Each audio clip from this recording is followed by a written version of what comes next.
moitié plein ou à moitié vide au choix, le parc est à demi rempli. Le public a assisté hier soir à une démonstration de Monaco, même si la première occasion est parisienne avec une tête trop molle de Daniel Bravo.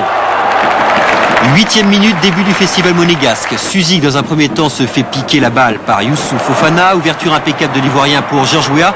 Ce dernier prend la défense de vitesse. Facile, trop facile. Weah, avant d'être buteur, s'est transformé en chambreur.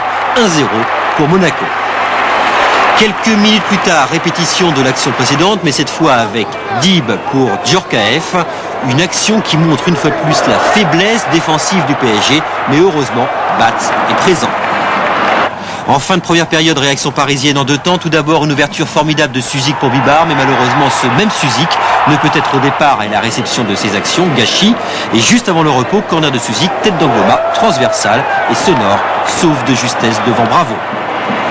En tout début de seconde période, coup franc de Djorkaeff.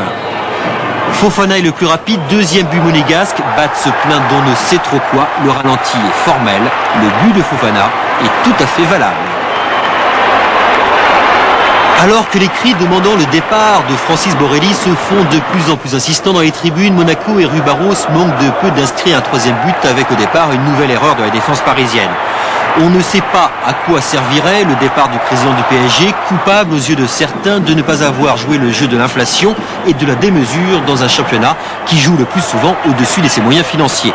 En fin de rencontre, Vujovic, décevant jusqu'alors, se crée sa première occasion et Georges Weah, de l'autre côté du terrain, lui emballe le public en faisant le spectacle. Pas mal. Weah et Rui Barros, on le sait depuis longtemps, s'entendent à merveille. Nouvelle démonstration du talent des attaquants monégasques. Boum, la barre transversale.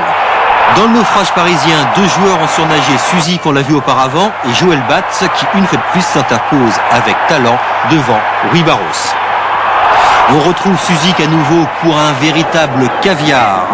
Mais la confiance a fui l'équipe parisienne. Nouma met au-dessus.